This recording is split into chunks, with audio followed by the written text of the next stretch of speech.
ನಾನು ದೇವ್ರು ಇದ್ದಾನೋ ಇಲ್ಲ ಅಂತ ನಾನು ಅರ್ಗಿನೇ ಮಾಡಲ್ಲ. ನಾನು ಅದನ್ನೇ ನಾನು ಅವಾಗಲೇ ಏನು ಹೇಳಿದೆ, ನೀವು ದೇವ್ರನ್ನ ನಂಬ್ತೀರಿ ನಂಬಿ, ನೀವು ದೇವ್ರನ್ನ ನಂಬಲ್ಲ ಅಂದ್ರೂ ಕೂಡ ನಂಬಿ ಅಂತ ನಾನು ಹೇಳೋದಿಲ್ಲ. ಸೊ ಯಾರು ದೇವ್ರನ್ನ ನಂಬೋದಿಲ್ವೋ ನಾನು ಯಾವತ್ತೂ ಪ್ರೂವ್ ಮಾಡಕ್ಕೆ ಹೋಗಲ್ಲ ದೇವ್ರನ್ನ. ಇನ್ಫ್ಯಾಕ್ಟ್ ನಾನು past life regression therapist, as a past life regression therapist ನಾನು ಫೇಮಸ್ ಆಗಿದ್ದೀನಿ.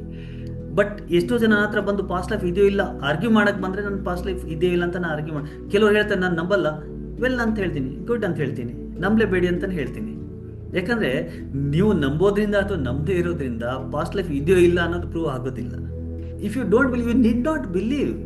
ನಂತರ ಪಾಸ್ಟ್ ಲೈಫ್ ರಿಗ್ರೆಷನ್ ಥೆರಪಿ ಮಾಡೋರ್ಗೂ ಕೂಡ ನಾನು ಹೇಳ್ತೀನಿ, if you don't believe it absolutely fine. ನೀವು ಬಿಲೀವ್ ಮಾಡೋ ಅವಶ್ಯಕತೆ ಇಲ್ಲ. ನಿಮ್ಗೆ ಏನು ನೋವಿದೆ ಆ ನೋವು ಸರಿ ಹೋಯ್ತಾ ಅಷ್ಟು ಮಾತ್ರ ಸಾಕು. ತಲೆನೋವಿತ್ತು, ನಂತರ ಬಂದ್ರಿ, ನಾನು ಪಾಸ್ಟ್ ಲೈಫ್ ರಿಗ್ರೆಷನ್ ಥೆರಪಿ ಅಂತ ಮಾಡಿದೆ, ತಲೆನೋವು ಹೋಯ್ತು. ನನಗೆ ಬೇಕಾಗಿರೋ ತಲೆನೋವು ಇತ್ತು, ತಲೆನೋವು ಹೋಯ್ತು. ಮಧ್ಯದಲ್ಲಿ ನಾನು ಏನು ಮಾಡ್ತಾ ಇದ್ದೀನಿ ನೀವು ಬೇಕಾದ್ರೆ ನಂಬಿ, ಬೇಡ ಅಂದರೆ ಬಿಟ್ಬಿಡಿ. ನಂಬಿ ಅದರಲ್ಲಿ ಏನು ಪ್ರಯೋಜನ ಏನಿದೆ ನಂಬೋದ್ರಲ್ಲಿ, ರೈಟ್? ಸೊ ಹಾಗಾಗಿ ಯಾವುದೇ ರೀತಿಯ ನಂಬಿಕೆ ಅಥವಾ ನಂಬಿಕೆ ಹುಟ್ಟಿಸೋ ಅವಶ್ಯಕತೆನೂ ಇಲ್ಲ.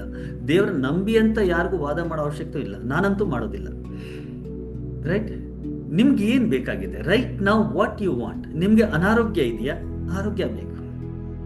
ಬುದ್ಧ ಹೇಳ್ತಾ ಇದ್ದೇನೆ ಕಿ ನಿಮ್ಮ ದೇಹದಲ್ಲಿ ಅನಾರೋಗ್ಯ ಇದೆ, I am just a doctor. ನಿಮ್ಮ ದೇಹದಲ್ಲಿ ಕಾಯಿಲೆ ಇದೆ, ನಿಮ್ಗೆ ಆರೋಗ್ಯ ಇದು ಅಂತ ತೋರಿಸ್ಕೊಳ್ಳೋ ಅವಶ್ಯಕತೆ ಇಲ್ಲ. ನಿಮ್ಗೆ ಅನಾರೋಗ್ಯ ಇದೆ, ಕಾಯಿಲೆ ಇದೆ, ಆ ಕಾಯಿಲೆನ ವಾಸಿ ಮಾಡೋ ಕೆಲಸ ನಂದು. ಆ ಕಾಯಿಲೆ ವಾಸಿ ಆಯ್ತು ಅಂದ್ರೆ ಆರೋಗ್ಯ ಏನಂತ ನಿಮ್ಗೆ ಎಕ್ಸ್ಪೀರಿಯನ್ಸ್ ಆಗ್ಬಿಡುತ್ತೆ. I need not tell you what is health. I just heal your illness.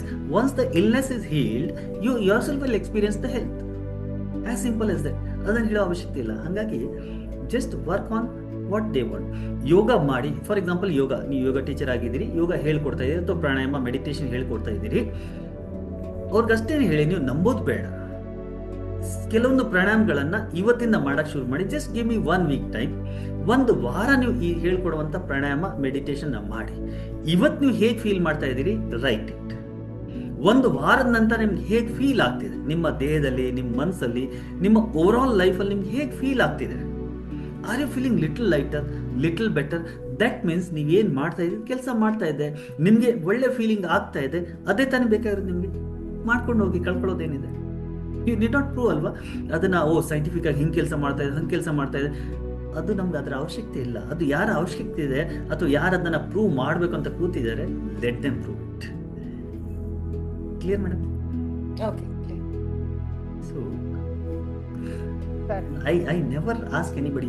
ನಾನು ಪದೇ ಪದೇ ಅದನ್ನೇ ಹೇಳ್ತೀನಿ ಕಿ ದೇವರು ಆ ಮೂರ್ತಿಯಲ್ಲಿ ಇಲ್ಲ, ನಮ್ಮ ಭಾವನೆಯಲ್ಲಿ ದೇವರು ಇದ್ದಾನೆ. ಯಾಕಂದ್ರೆ ದೇವ್ರು ಇದ್ದಾನೆ ಅಂತ ಪ್ರೂವ್, ದೇವ್ರು ಇದ್ದಾನೆ ಅಂತಂದ್ರೆ ಫಸ್ಟ್ ಅರ್ಥ, ದೇವ್ರಂದ್ರೆ ಏನಂತ ಅರ್ಥ ಮಾಡ್ಕೋಬೇಕು. ಅನ್ಫಾರ್ಚುನೇಟ್ಲಿ ಈ ದೇವರು ಇದ್ದಾನೋ ಇಲ್ಲ ಅನ್ನೋ ಅಂತ ಪ್ರಶ್ನೆ ಇದೆಯಲ್ಲ, this is not the first question. This should be the second question. First question should be what is god ಅಂತ ಇರ್ಬೇಕು. ಈ ಆರ್ಗ್ಯೂ ಮಾಡ್ತಲ್ಲ ದೇವರು ಇದ್ದಾನೋ ಇಲ್ಲ ಅಂತ, that argument it self is at first point that is a wrong argument. ನಮಗೆ ದೇವ್ರು ಅಂದ್ರೆ ಏನಂತಾನೆ ಗೊತ್ತಿಲ್ಲ, ರೈಟ್? ನಾವೇನು ರೂಪ ಕೊಟ್ಟಿದ್ದೀವಿ. ಎಲ್ಲೋ ಒಂದ್ ಕಡೆ ಓದ್ದೆ, ಯಾವುದೋ ಒಂದು ಸ್ಟೇಟಸ್ ಅಲ್ಲಿ ಓದಿನ ಏನೋ ಗೊತ್ತಿಲ್ಲ, ಈ ಒಂದಿನ ದೇವರು ಮತ್ತೆ ಮನುಷ್ಯ ಒಬ್ರಿಗೊಬ್ರು ಎದುರು ಬದ್ರ ಆದ್ರಂತೆ. ನೋಡಿದ ತಕ್ಷಣ, ಫಾರ್ ಎಕ್ಸಾಂಪಲ್ ಎದುರುಗಡೆ ದೇವರು ಇದ್ದಾನೆ, ನಾನು ಈ ಕಡೆ ಮನುಷ್ಯ ಇದ್ದೀನಿ, ಇಬ್ರು ಒಬ್ರಿಗೊಬ್ರು ನೋಡ್ಕೊಂಡು ಎಕ್ಸ್ಪ್ಲೇನ್ ಮಾಡಿದ್ರೆ, ಓ ಮೈ ಕ್ರಿಯೇಟರ್ ಅಂತ. ಅಂದ್ರೆ ಮನುಷ್ಯ ದೇವ್ರಿಗೆ ಹೇಳ್ತಾನೆ ಹಿ ಈಸ್ ಮೈ ಕ್ರಿಯೇಟರ್, ದೇವರು ಮನುಷ್ಯನ್ಗೆ ಹೇಳ್ತಾನೆ ಯು ಆರ್ ಮೈ ಕ್ರಿಯೇಟರ್ ಅಂತ. ಅಂಡ್ ನಮ್ಮ ಹಿಂದೂ ಫಿಲಾಸಫಿಯಲ್ಲಿ ವಿ ಹ್ಯಾವ್ ಕ್ಲಿಯರ್ಲಿ ಎಕ್ಸ್ಪ್ಲೇನ್ಡ್ ಕಿ we create the God, God has not created us. We create the God. ಇವನ್ ಪ್ರಾಣ ಪ್ರತಿಷ್ಠೆ ಮಾಡ್ತಿರಲ್ಲ ದೇವಸ್ಥಾನಗಳಲ್ಲಿ, ಪ್ರಾಣ ಪ್ರತಿಷ್ಠೆ ಮಾಡೋದಂದ್ರೆ ಅರ್ಥ ಏನು ಗೊತ್ತಾ? ಆ ಒಂದು ವಿಗ್ರಹ ಮಾಡಿದಿರಿ, ಆ ವಿಗ್ರಹಕ್ಕೆ ನೀವು ನಿಮ್ಮ ಪ್ರಾಣಗಳನ್ನು ಕೊಟ್ಟು ಅದಕ್ಕೆ ಪ್ರತಿಷ್ಠಾಪನೆ ಮಾಡ್ತಾ ಇದ್ದೀರಿ. You are giving your prana to that murti, right? So ನಿಮ್ದೇ ಆದಂತ ಒಂದು ಪ್ರಾಣವನ್ನು ಅದಕ್ಕೆ ಕೊಡ್ತಾ ಇದ್ದೀರಿ ಅಂತ ಅರ್ಥ. ಅದನ್ನೇ ಪ್ರಾಣ ಪ್ರತಿಷ್ಠೆ ಅಂತ ಹೇಳೋದು. ಗಾಡ್ ಅಂದ್ರೆ ಏನಂತ ಫಸ್ಟ್ ಅರ್ಥ ಮಾಡ್ಕೋಬೇಕು. ವಾಟ್ ಈಸ್ ಗಾಡ್ ಅಂತ ಅರ್ಥ ಮಾಡ್ಕೊಂಡು ಆದ್ಮೇಲೆ ಈ ಗಾಡ್ ಎಕ್ಸಿಸ್ಟ್ ಆಗುತ್ತೋ ಇಲ್ಲ ಅಂತ ವಾದ ವಿವಾದ ಮಾಡಬೇಕು, right? There is some energy. Even science ಕೂಡ ಅದನ್ನು ಒಪ್ಕೊಳ್ಳುತ್ತೆ. Everything when you break everything, break ಮಾಡಿದಾಗ ಆಟಮ್ ಸಿಗುತ್ತೆ. ಆಟಮ್ನ ಬ್ರೇಕ್ ಮಾಡಿದಾಗ ಏನು ಸಿಗುತ್ತೆ? ಸಬ್ ಅಟಾಮಿಕ್ ಪಾರ್ಟಿಕಲ್ ಸಿಗುತ್ತೆ, ಪ್ರೋಟಾನ್ಸು, ನ್ಯೂಟ್ರಾನ್ಸು, ಎಲೆಕ್ಟ್ರಾನ್ ಸಿಗುತ್ತೆ.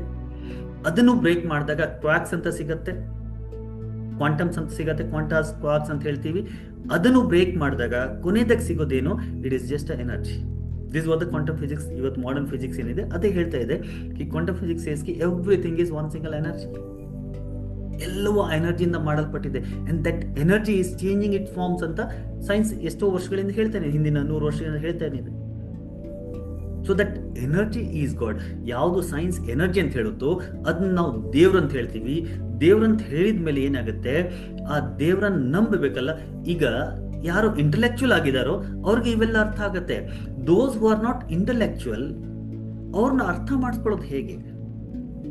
ಈಗ ಮಕ್ಕಳಿಗೆ ನಾವು ಏನೇ ಒಂದು ಪಾಠ ಮಾಡಬೇಕು ಅಂದ್ರೆ ಕಥೆಯ ರೂಪದಲ್ಲಿ ಪಾಠ ಮಾಡ್ತೀವಿ, ರೈಟ್? ಮಕ್ಕಳಿಗೆ ಕಥೆ ರೂಪದಲ್ಲಿ ಪಾಠ ಮಾಡ್ತೀವಿ. UKG LKG ಇರೋಗೆ ಕಥೆ ರೂಪದಲ್ಲಿ ಹೇಳ್ತೀವಿ.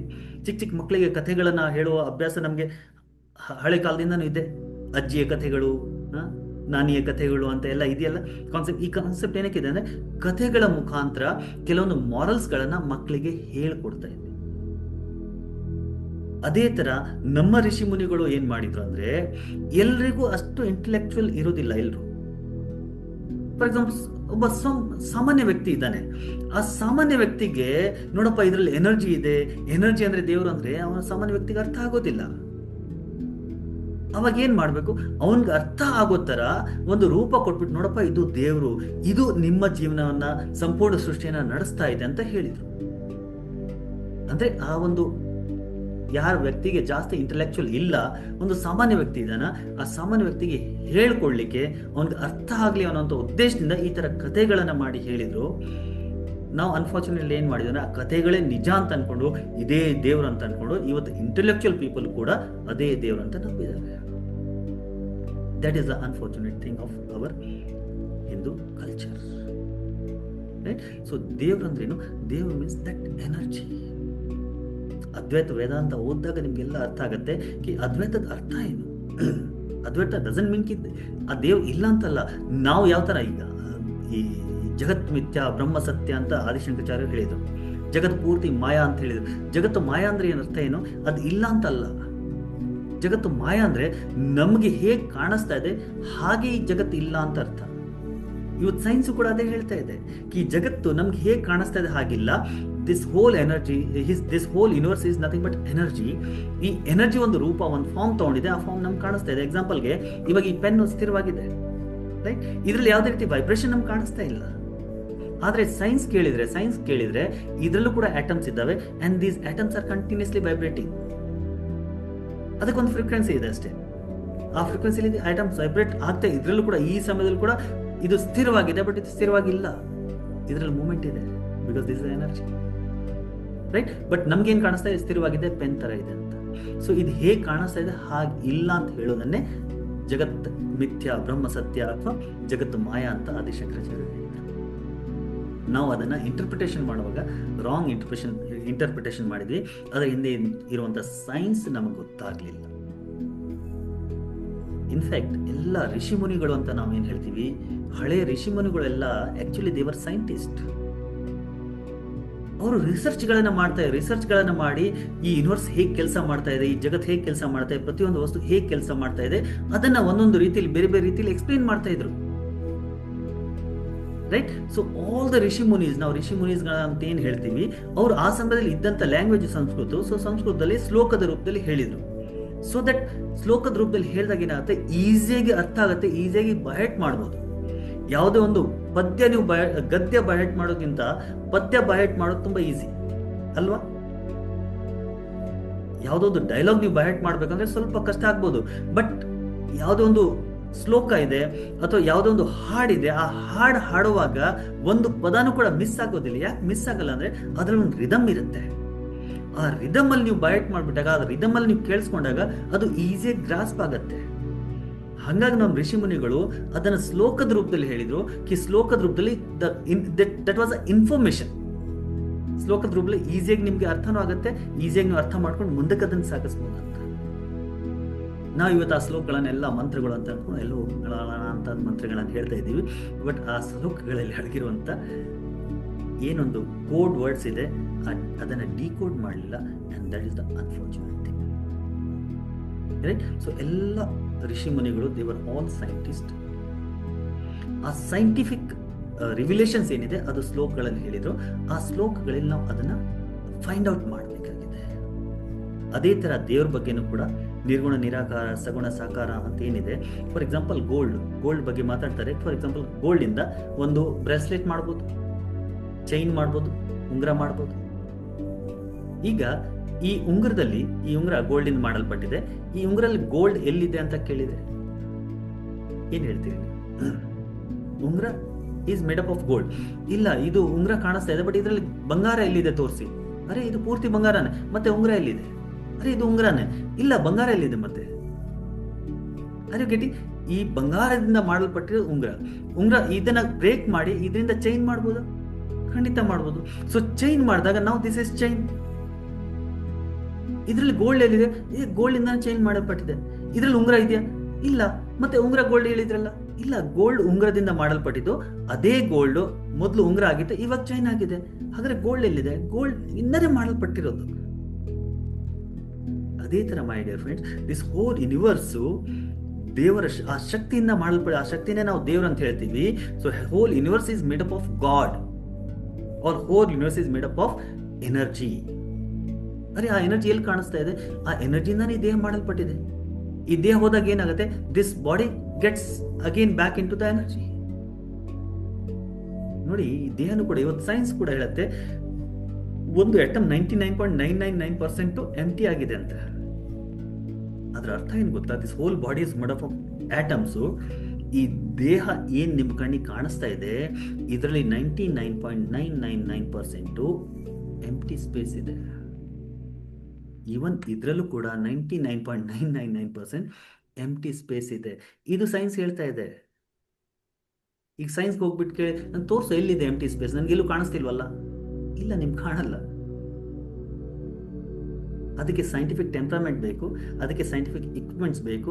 ಆ ಇಕ್ವಿಪ್ಮೆಂಟ್ಸ್ ಇಂದ, ಆ ಟೆಂಪರಮೆಂಟ್ ಇಂದ ಅದನ್ನು ಅರ್ಥ ಮಾಡ್ಕೋಬಹುದು. ಎಂಟಿ ಸ್ಪೇಸ್ ಕಾಣಲ್ಲ, ಬಟ್ ಸೈನ್ಸ್ ಹೇಳುತ್ತಲ್ಲ ಎಂಟಿ ಸ್ಪೇಸ್ ಇದೆ, 99.99% ಎಂಟಿ ಸ್ಪೇಸ್. ಸೈನ್ಸ್ ಹೇಳ್ತಾ ಇದ್ದಿಲ್ಲ, ನಾನು ತೋರಿಸಿ. ಹೇಗೆ ತೋರಿಸ್ಲಿ? ಲೈಕ್ ನಾವು ಕೂಡ ಈ ಥರ ಯಾವ ವಾದ ಹೇಳ್ತೀವಿ? ಉದಂಡ ವಾದನ. ಸೊ ಆ ಥರ ವಾದಗಳನ್ನು ಕೊಡ್ಬೋದಲ್ಲ, ವಿತಂಡವಾದ. ಸೊ ವಿತಂಡವಾದಗಳನ್ನ ಈ ಥರ ನಾವು ಕೊಡ್ಬೋದಲ್ಲ. ನೀವು ಹೇಳ್ತಾ ಇದ್ದೀರಲ್ಲ, ಸೈನ್ಸ್ ಅಲ್ವಾ, ನೀವು ಸೈಂಟಿಸ್ಟ್ ಅಲ್ವಾ, ನೀವು ಹೇಳ್ತಾ ಇದ್ದೀರಲ್ವಾ ಇದ್ರಲ್ಲಿ 99.99% ಎಂಟಿ ಸ್ಪೇಸ್ ಇದೆ ಅಂತ. ನನಗೆ ಎಂಟಿ ಸ್ಪೇಸ್ ತೋರಿಸಿ, ಎಲ್ಲಿ ಕಾಣಿಸ್ತಾ ಇದೆ? ತೋರ್ಸಕ್ಕಾಗೋದಿಲ್ಲ. So but it is science.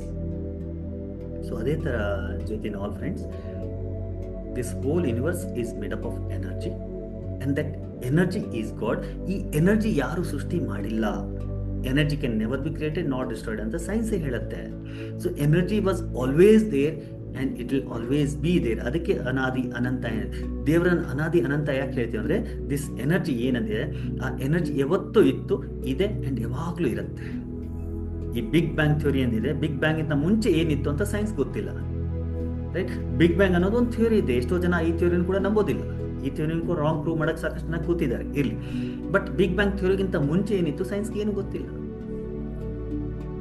Right? But this energy was ಎಲ್ಲೋ ಒಂದ್ ಕಡೆ ಸಿಂಗಲ್ ಪಾಯಿಂಟ್. ಈ ಸಿಂಗಲ್ ಪಾಯಿಂಟ್ ಎಲ್ಲಿತ್ತು? ಸಿಂಗ್ಯುಲಾರಿಟಿ ಇತ್ತು ಅಂತ ಸೈನ್ಸ್ ಹೇಳುತ್ತೆ. ಬಟ್ ಸಿಂಗಲ್ ಪಾಯಿಂಟ್ ಎಲ್ಲಿತ್ತು? ಅದರಿಂದ ಮುಂಚೆ ಸ್ಪೇಸು ಇರ್ಲಿಲ್ವಂತೆ, ಟೈಮು ಇರ್ಲಿಲ್ವಂತೆ. ಅಬ್ಸಲ್ಯೂಟ್ಲಿ ಫೈನ್, ಟೈಮ್ ಇರಲಿಲ್ಲ, ಸ್ಪೇಸ್ ಇರಲಿಲ್ಲ. ಬಟ್ ಎಲ್ಲಿತ್ತು ಹಾಗಾದ್ರೆ ಈ ಸಿಂಗ್ಯುಲಾರಿಟಿ? ಯಾರಿಗೂ ಗೊತ್ತಿಲ್ಲ. ಅದರ ಅರ್ಥ ಏನಂದ್ರೆ, there was something beyond this. ಎಲ್ಲೋ ಇತ್ತು, ಏನೋ ಇದೆ, ಎಲ್ಲಾನು ಇರುತ್ತೆ. ಅಂಡ್ ಇದು ಎಲ್ಲಿದೆ ಅಂದ್ರೆ ನಮ್ಮ ಒಳಗಡೆ ಇದೆ. We are that energy. ಅದನ್ನೇ ರಿಯಲೈಸ್ ಮಾಡೋದು ಅಧ್ಯಾತ್ಮದ ಕಡೆ ನಾವು ಸಾಕ್ತೀವಿ ಅಂತ. But as I told you, ಸಾಕಷ್ಟು ವಿಷಯಗಳನ್ನ ನಮ್ಮ ಋಷಿ ಮುನಿಗಳು ಏನೋ ಒಂದು ಕೋಡೆಡ್ ಲ್ಯಾಂಗ್ವೇಜ್ ಅಲ್ಲಿ ಕೊಟ್ಟರು, ಕಥೆಗಳ ರೂಪದಲ್ಲಿ ಕೊಟ್ಟರು. ಆ ಕಥೆಗಳನ್ನು ನಾವು ಲಿಟ್ರಲ್ ಆಗಿ ತಗೊಂಡ್ಬಿಟ್ವಿ, ಅಂಡ್ ಅದೇ ನಾವು ಮಾಡಿರುವಂತ